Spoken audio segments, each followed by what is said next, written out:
চট্টগ্রাম নগরীর অন্যতম গুরুত্বপূর্ণ মাছবাজার এলাকার চাকতাই খালের ঘাট ঘিরে তৈরি হয়েছে রাজনৈতিক বিতর্ক ও রাজস্ব ফাঁকির অভিযোগ। টেন্ডার প্রক্রিয়া সম্পন্ন হওয়ার আগেই ঘাট দখল করে সেখানে নিজেদের ইজারাদার দাবি করে ব্যানার টাঙিয়েছেন খোদ বিএনপির দুই নেতা। দুজনই চট্টগ্রাম সিটি কর্পোরেশনের মেয়র শাহাদাত হোসেনের অনুসারী। যদিও চট্টগ্রাম সিটি কর্পোরেশন বলছে তারা কেবলমাত্র খাস আদায়কারী হিসেবে দায়িত্বে আছেন, বিএনপির এই দুই নেতা ইজারাদার নন। টিম চট্টগ্রাম প্রতিদিনের অনুসন্ধান বলছে ঘটনাস্থলে স্থাপন করা ব্যানারে চট্টগ্রাম সিটি কর্পোরেশনের একটি স্মারক নম্বর উল্লেখ করে লেখা রয়েছে চট্টগ্রাম সিটি কর্পোরেশন থেকে ইজারাকৃত। ব্যানারে রয়েছে ১৯ নম্বর ওয়ার্ডের সাবেক কাউন্সিলর ও নগর বিএনপির সাবেক যুগ্ম সাধারণ সম্পাদক ইয়াসিন চৌধুরী ইয়াসু এবং বিএনপির দক্ষিণ বাকুলিয়া ওয়ার্ডের সাবেক সভাপতি নবাব খানের ছবি। সেখানে চট্টগ্রাম সিটি কর্পোরেশনের মেয়র ডাক্তার শাহাদাত হোসেনের ছবিও রয়েছে এক কোণায়।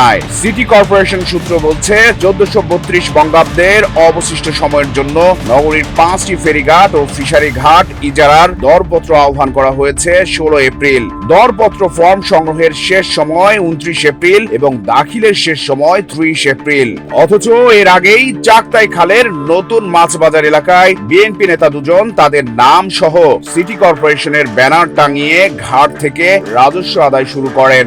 ইজারাদার দাবি করা বিএনপির দুই নেতা বলছেন মেয়রের মৌখিক নির্দেশে সবকিছু চলছে। চট্টগ্রাম সিটি কর্পোরেশনের প্রধান রাজস্ব কর্মকর্তা এস.এম. সরওয়ার কামাল বলেন তারা কেবল খাস আদায়কারীর দায়িত্বে আছেন, ইজারাদার নন। নিজেদের ইজারাদার বলা বা ব্যানার টাঙানো অনৈতিক। বিষয়টি তদন্ত সাপেক্ষে আমরা প্রয়োজনীয় ব্যবস্থা নেব।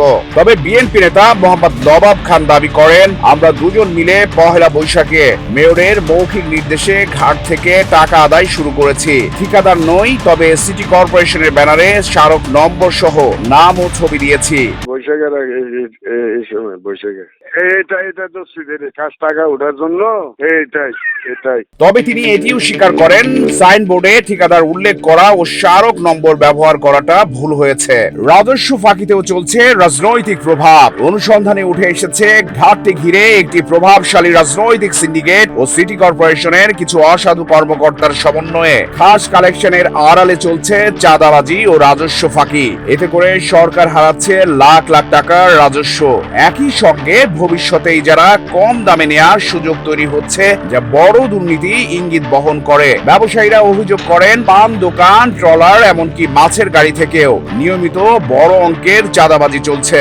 ঘাট দখলের পেছনে কারা, এ নিয়ে স্থানীয় ব্যবসায়ীদের কাছ থেকে পাওয়া তথ্য বলছে ঘাট দখলে যুক্ত ব্যক্তিরা সবাই বিএনপির লোক, যারা চট্টগ্রাম সিটি কর্পোরেশনের বর্তমান মেয়র ডাক্তার শাহাদাত হোসেনের অনুসারী। ব্যবসায়ীরা বলছেন দুই নেতার নামে সাইনবোর্ড থাকলেও নিয়ন্ত্রণে রয়েছেন চট্টগ্রাম মহানগর ছাত্র দলের সাবেক সভাপতি গাজী সিরাজ ও যুবদলের সাবেক সাংগঠনিক সম্পাদক এমদাদুল হক বাশার অনুসারীরা। ১৯ নম্বর ওয়ার্ডের সাবেক কাউন্সিলর ও নগর বিএনপির সাবেক যুগ্ম সাধারণ সম্পাদক ইয়াসিন চৌধুরী ইয়াসু চট্টগ্রাম প্রতিদিনকে বলেন ঘাটটি আমরা ইজারা নিয়েছি, মেয়র শাহাদাত হোসেন আমাকে এবং নবাবকে একসঙ্গে বসিয়ে এটার দায়িত্ব দিয়েছে। তিনি বলেন দৈনিক ১০,০০০ টাকা করে ইজারা বাবদ পরিশোধ করতে হচ্ছে সিটি কর্পোরেশনকে।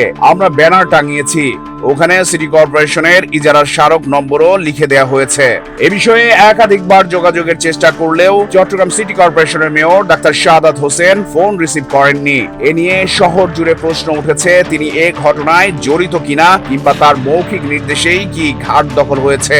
অনুসন্ধান বলছে দীর্ঘদিন ধরে সিটি কর্পোরেশনের নিয়ন্ত্রণাধীন ফেরিঘাটগুলোর ইজারা নিয়ে বড় ধরনের অনিয়ম চলছিল। গত বছর হাইকোর্টের রিট মামলার কারণে ইজারা কার্যক্রম স্থগিত থাকায় খাস আদায়ের আওতায় এনে রাজস্ব আদায় করছিল সিটি কর্পোরেশন। এই সুযোগেই কিছু অসৎ কর্মকর্তা এবং রাজনৈতিক প্রভাবশালী ব্যক্তিরা হাত নিয়ন্ত্রণে নিচ্ছে বলে অভিযোগ উঠেছে। চট্টগ্রাম সিটি কর্পোরেশনের ভূ সম্পত্তি কর্মকর্তা মোহাম্মদ কামরুল ইসলাম চৌধুরী চট্টগ্রাম প্রতিদিনকে বলেন ইজারার প্রক্রিয়া এখনো শেষ হয়নি। এখনই কেউ সাইনবোর্ড টাঙিয়ে থাকলে সেটি সম্পূর্ণ অবৈধ এবং প্রশাসনিকভাবে গ্রহণযোগ্য নয়। চট্টগ্রাম প্রতিদিন, নিউজ ডেস্ক।